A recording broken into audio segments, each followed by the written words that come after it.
doctors are beginning to warn older adults about a hidden habit that many people think is harmless: repeatedly reheating certain foods. Not because reheated food automatically causes cancer, but because repeated high heat exposure can create compounds linked to inflammation, oxidative stress, and long-term cellular damage that may affect the pancreas over time.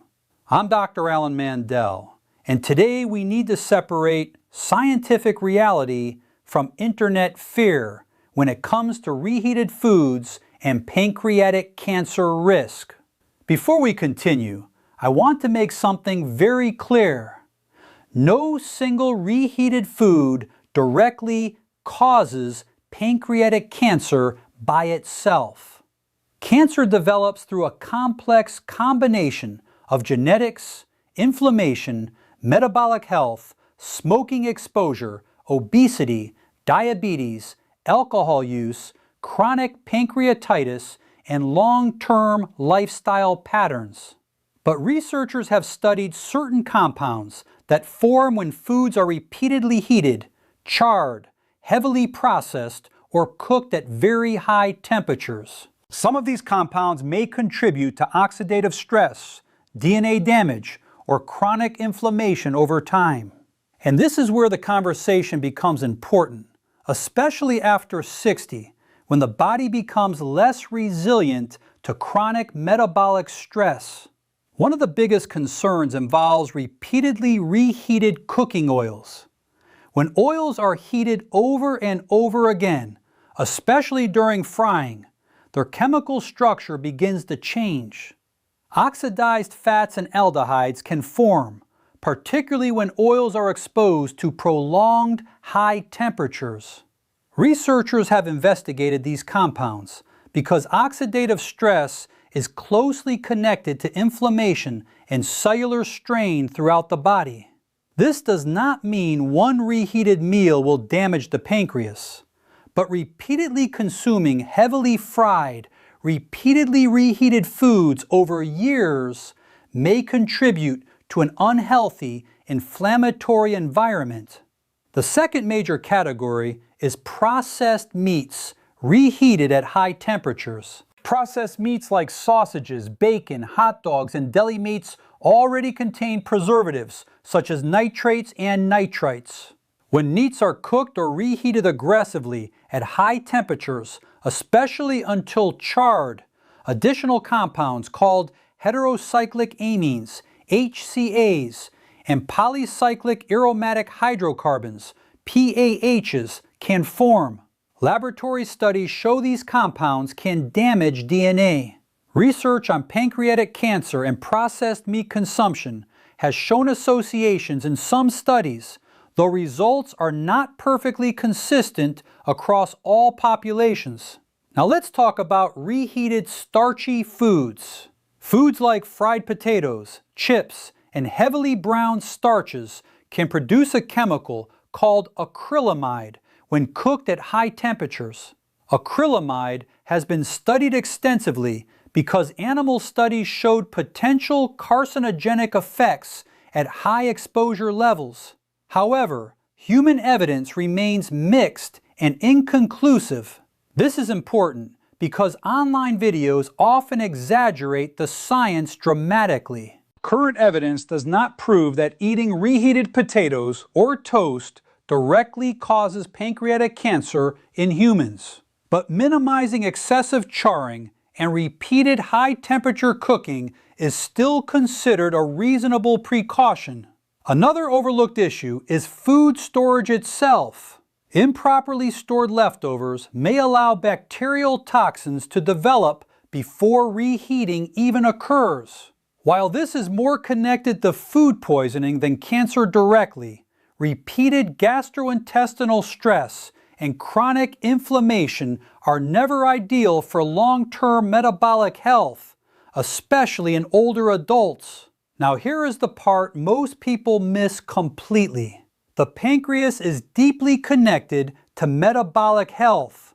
Obesity, smoking, uncontrolled diabetes, chronic alcohol use, and long-term inflammation are far stronger pancreatic cancer risk factors than occasionally reheating leftovers. The real danger is not one reheated meal. It is a long-term lifestyle pattern dominated by ultra-processed foods, repeated high-temperature frying, smoking, inactivity, and metabolic dysfunction. And honestly, this is where internet fear becomes misleading. People panic about reheated rice while ignoring smoking. They fear leftover potatoes while drinking heavily and sleeping poorly. They blame one food while ignoring obesity and chronic inflammation.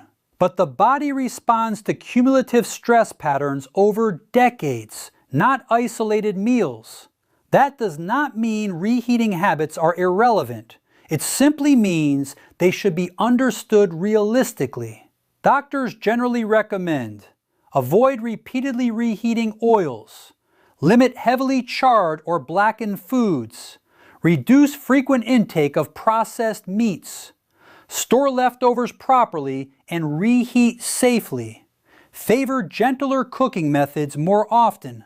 These habits help reduce unnecessary exposure to potentially harmful compounds over time. And perhaps most importantly, focus on the bigger picture. Stable blood sugar, healthy body weight, regular movement, better sleep, less smoking and alcohol exposure, more minimally processed foods, because those factors influence pancreatic health far more powerfully than fear of occasional leftovers ever will. I'm Dr. Alan Mandel, and as we continue, I want to go deeper into why the pancreas is so sensitive to long-term metabolic stress, and why certain reheating habits may quietly add to that burden over years. Not because reheated foods are poison, but because the body responds to repeated inflammatory strain much more than most people realize. Before we go further, if you are over 60 or concerned about cancer prevention, digestive health, inflammation, or blood sugar regulation, stay with this carefully, because the real danger is usually not one meal. It is the biological environment repeated day after day for decades. Let's begin with the pancreas itself. The pancreas is one of the hardest working organs in the body, yet most people rarely think about it until something goes wrong. It has two major jobs. First, it produces digestive enzymes that help break down fats, proteins, and carbohydrates. Second, it regulates blood sugar through hormones like insulin and glucagon. This means the pancreas sits directly at the intersection of digestion, metabolism, inflammation, and energy regulation. And that is exactly why long-term lifestyle patterns affect it so strongly. Now, when researchers study pancreatic cancer risk, they repeatedly find certain factors appearing again and again. Smoking, obesity, chronic inflammation, type 2 diabetes, heavy alcohol exposure, poor metabolic health. These factors place continuous stress on pancreatic tissue over time. So where do reheated foods enter this conversation? The concern is not simply heat. It is what repeated high-temperature cooking can create chemically inside certain foods and oils. Let's start with oils again, because this is one of the most important areas. When cooking oils are repeatedly heated, especially during deep frying, the fats begin to oxidize. Heat, oxygen, and repeated use gradually break down the oil's chemical structure. This process can produce aldehydes and oxidized lipid compounds that may contribute to oxidative stress in the body. Oxidative stress matters because it damages cells over time. Now, the body can handle some oxidative stress naturally. We are constantly exposed to it through metabolism itself. The problem develops when exposure becomes excessive and chronic, while the body's repair systems become overwhelmed. This is one reason diets dominated by repeatedly fried fast foods are consistently associated with poor long-term health outcomes. Not because one fried meal causes cancer, but because chronic inflammatory stress accumulates gradually over years. Now let's talk more about processed meats, because this area has strong scientific attention. Processed meats already undergo preservation methods involving nitrates, nitrites, smoking, or curing. When these foods are then cooked or reheated aggressively at very high temperatures, compounds like heterocyclic amines and polycyclic aromatic hydrocarbons can increase. These compounds are concerning because laboratory studies show they can damage DNA under certain conditions. Again, context matters enormously. The occasional reheated sausage is not the same as a lifelong dietary pattern built around heavily processed, high-temperature cooked foods. Cancer risk develops through cumulative exposure and biological vulnerability over time.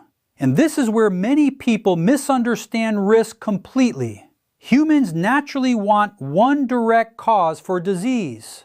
But pancreatic cancer does not usually emerge from one single food. It develops through years of interacting factors influencing inflammation, insulin regulation, DNA repair, and cellular stress.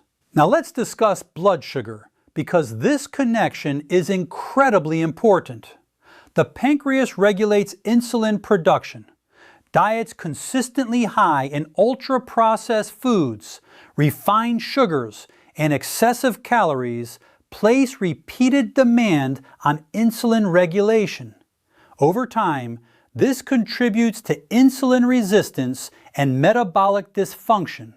And metabolic dysfunction itself is strongly associated with inflammation. This means that many unhealthy, reheated foods contribute to risk not only through cooking compounds, but through the larger metabolic environment they create. Highly processed fried foods often combine damaged fats, excess sodium, refined carbohydrates, low fiber, high calorie density. Together, these factors strain the metabolic system repeatedly.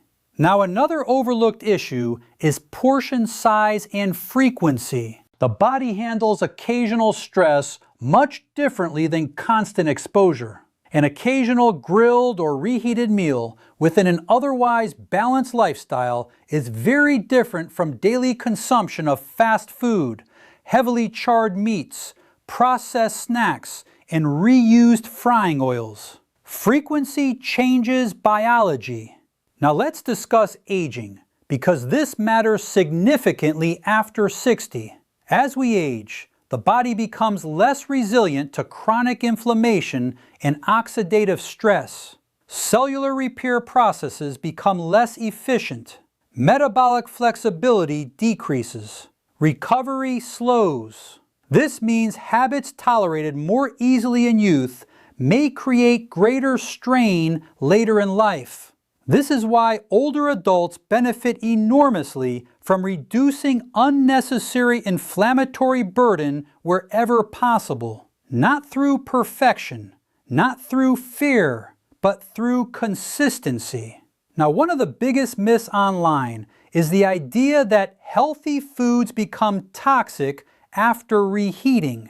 This is not scientifically accurate in most cases. Many foods can be safely reheated when stored properly. The real concerns involve repeated high-temperature exposure, improper storage, and heavily processed food patterns, not normal leftovers themselves. For example, reheating a homemade vegetable soup is biologically very different from repeatedly consuming deep-fried fast food cooked in reused oil. The body experiences these foods very differently. Now let's talk about food storage briefly, because this is another area people misunderstand. Improper refrigeration allows bacterial growth and toxin production. Some toxins may survive reheating. While this issue is more related to food poisoning than cancer directly, repeated gastrointestinal inflammation and metabolic stress are never beneficial long term. Safe storage matters. And honestly, this brings us to the biggest truth of all. The pancreas thrives in stable environments. Stable blood sugar, moderate body weight, lower inflammatory burden, good sleep, physical activity, minimal smoking and alcohol exposure, balanced nutrition. These factors influence pancreatic health far more than obsessing over occasional leftovers. But that does not mean reheating habits are irrelevant either. Reducing repeated exposure to heavily oxidized oils, charred processed meats, and ultra-processed fried foods is simply one way of lowering unnecessary stress on the body over time. And that is how doctors actually think about prevention. Not through fear of single foods, but through reducing cumulative biological strain across decades. And in the final part, I'll explain what doctors truly focus on when trying to protect pancreatic health after 60, the lifestyle habits that matter most for lowering long-term cancer risk, and the biggest fear-based myths people still believe about reheated foods and disease. I'm Dr. Alan Mandel, and as we finish, I want to leave you with a calm, medically realistic understanding of what actually protects pancreatic health after 60, because fear-based nutrition advice often causes people to focus on the wrong things while ignoring the habits that truly matter most. Before we conclude, if there is one thing I want you to remember from this entire discussion, it is this: cancer risk is rarely created by one food. It is shaped by long-term biological stress repeated over time. And once you understand that, you stop fearing every reheated meal and start paying attention to the bigger patterns that affect inflammation, metabolism, and cellular health year after year. Now let's bring this conversation back to reheated foods one final time. The concern with certain reheated foods is not that they suddenly become poison. The issue is that repeated high-temperature cooking, especially involving processed meats, reused frying oils, and heavily charred foods, can create compounds associated with oxidative stress and inflammation. But the body is designed to handle occasional exposure. The problem develops when unhealthy patterns become constant. Daily fast food, repeated deep frying, ultra-processed meals, excess smoking and alcohol, poor sleep, sedentary lifestyle, chronic obesity, and uncontrolled blood sugar. These are the environments where metabolic stress accumulates most aggressively. And honestly, this is what doctors actually focus on when discussing pancreatic health.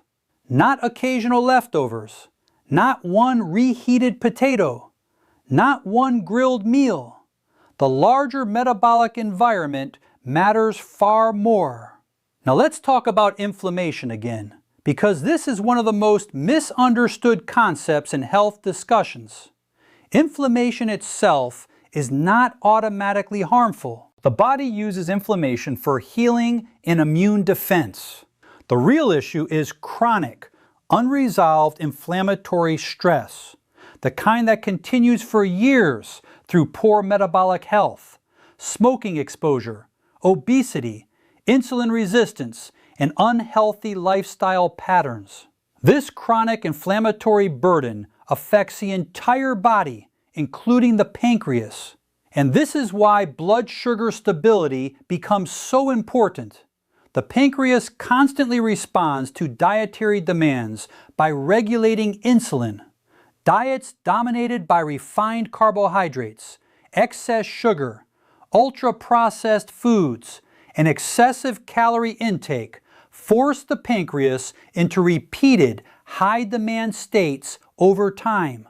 Eventually, this contributes to metabolic dysfunction.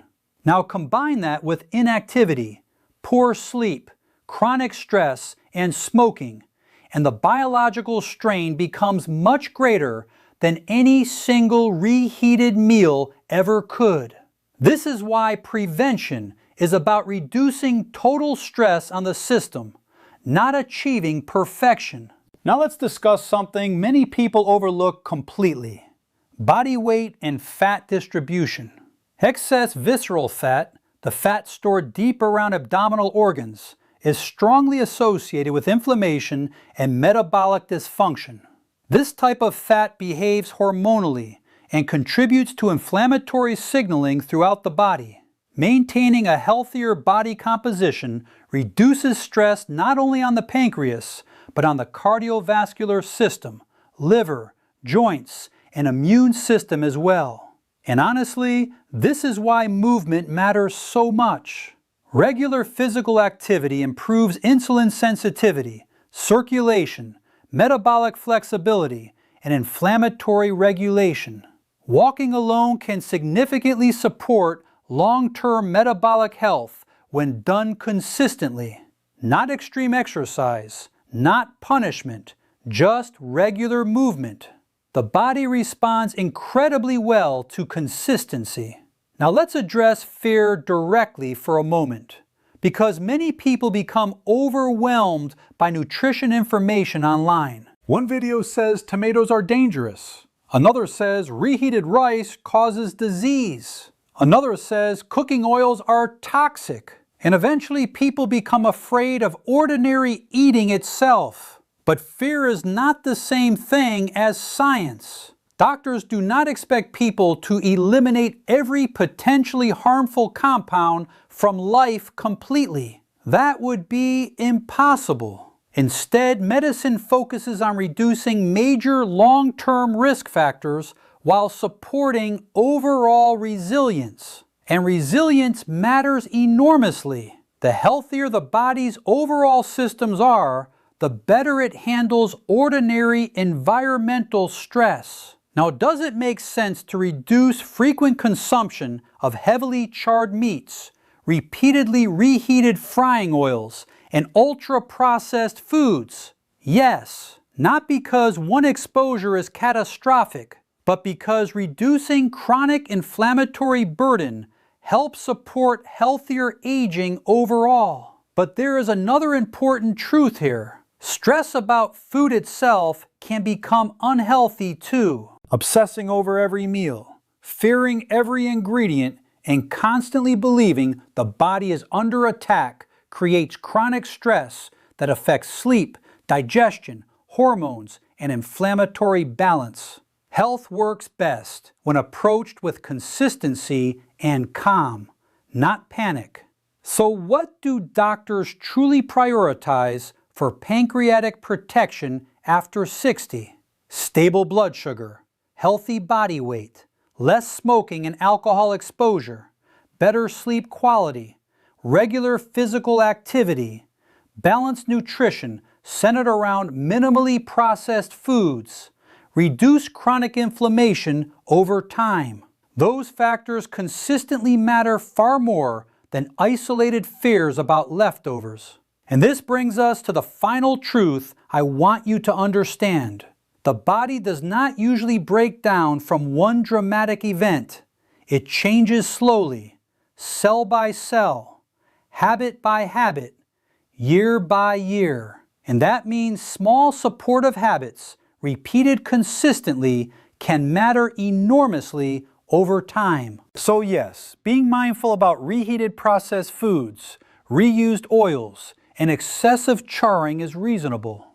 But real protection comes from building an internal environment that places less stress on the pancreas and the rest of the body overall. Because in the end, long-term health is rarely about avoiding one dangerous food. It is about creating a lifestyle where the body has fewer reasons to remain inflamed, overloaded, and metabolically exhausted year after year.